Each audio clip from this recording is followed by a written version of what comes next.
The peak experience and bliss state of life. Xiefeng. September 30th, 2011. Translated by Treasure.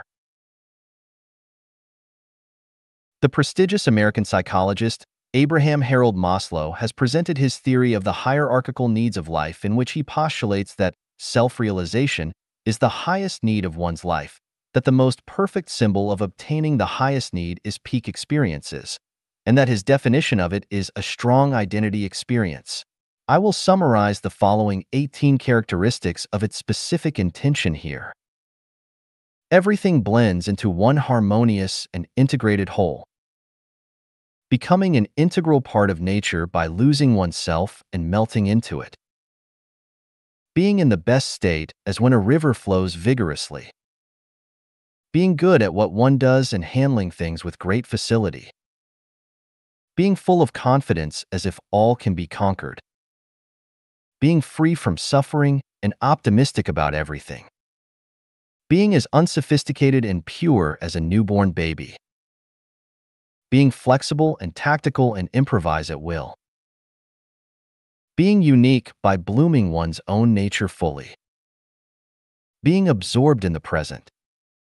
Being unworldly and regarding spiritual pursuit as supreme. Being in a state of perfection with abundant essence, chi, and spirit. Being poetic and full of mysterious ecstasy. Release one's energy completely and being clear, bright, and fresh, and as if all inner. Feeling fresh, clear, and being free from hostility and hate within. Being free from worldly affairs and at absolute peace. Immersing oneself within the ecstasy of delight and feeling everything's amazement. Being overjoyed and grateful for God's. How many people can enjoy the peak experience that is described above? I suppose very few.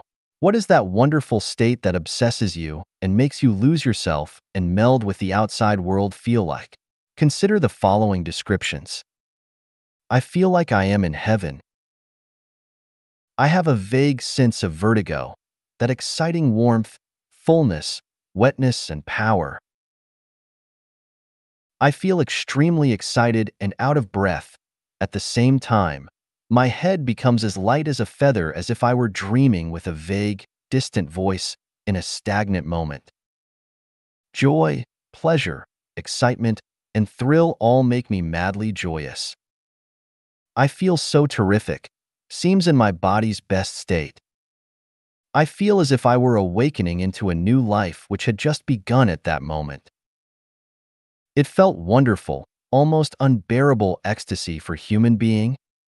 Charming, blood-rushing, desperate, gone with the spirit, absolute excitement, wonderful, intoxicating, powerful, beauty beyond words.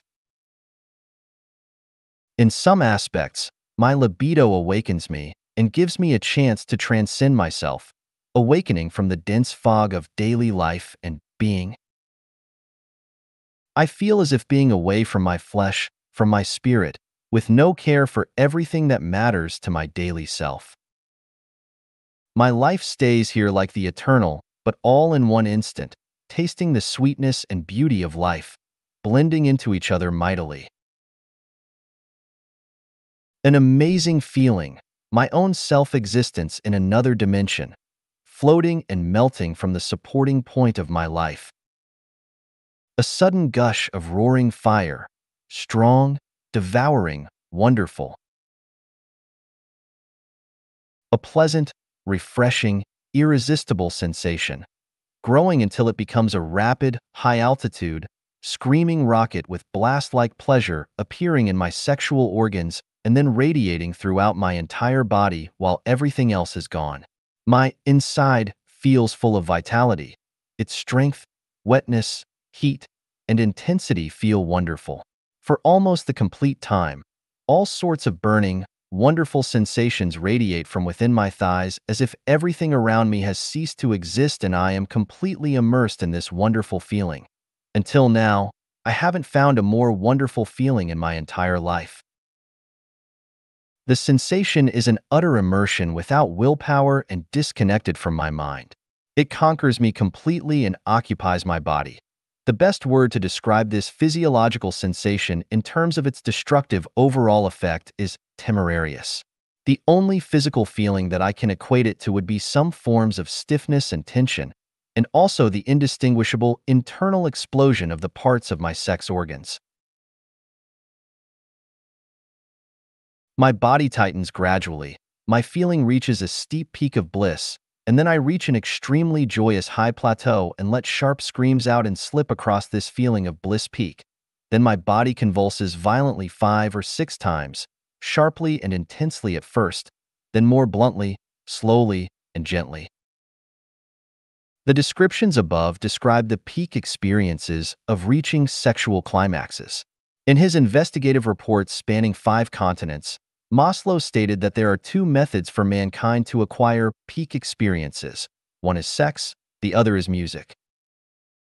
Sex is the most common way to acquire those peak experiences. The supreme realm for Buddhist study is entering the Elysium world, and doing so means immersing into those peak experiences eternally.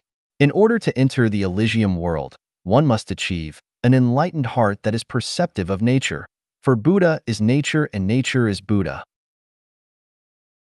Actually, mankind's sexual love experiences are comparatively low level, and those peak experiences that are attained through them are short-lived. To attain eternal, peak experiences, one must achieve self-harmony. That is to say, a life must possess both yin and yang and be completely free from the external sexual supplement but remain in the state of oneness with yin and yang, just as the yin-yang fish shows in Taoism. Only that means entering into the Elysium world where one can experience the peak experiences of life. Then, how does one achieve self-harmony? This is an enormous, complex, and systematic project of self-refinement and self-improvement.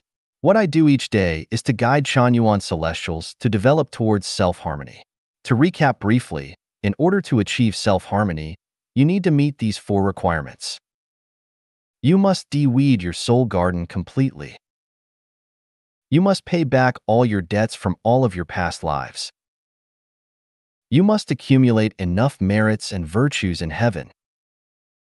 Your consciousness must ascend to the perfect state like a celestial being or Buddha. The building and living experiences of the new oasis for life are all for fulfilling the above tasks. I designed the new oasis for life carefully, including its locations and all the details of its planning and building. At present, all Chanyuan Celestials who have taken part in building and experiencing the life in it can have joy, happiness, freedom, and blessings here. They will feel the peak experiences continuously and finally attain self-harmony in order to enter into the celestial island continent and enjoy eternal bliss. In fact, Buddha and Bodhisattva have already revealed the way to attain self-harmony and enjoy the peak experience of life and bliss long ago as described in Heart Sutra.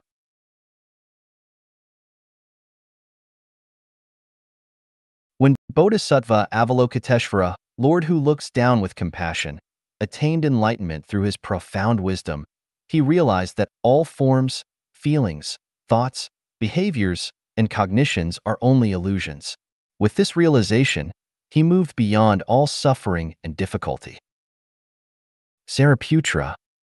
Therefore, the tangible comes from the invisible which contains it.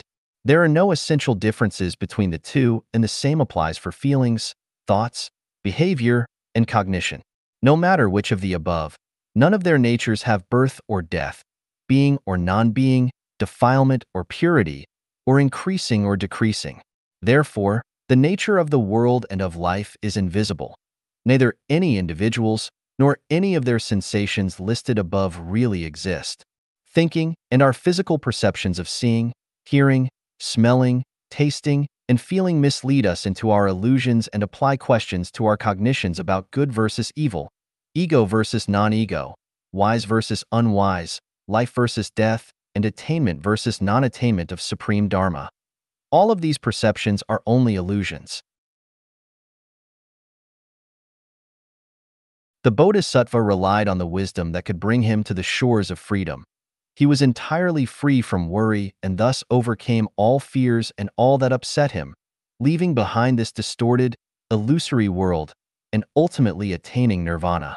All Buddhas of the past, present, and future have and will continue to rely on that same wisdom to bring them to the shores of freedom, help to attain supreme authentic wisdom.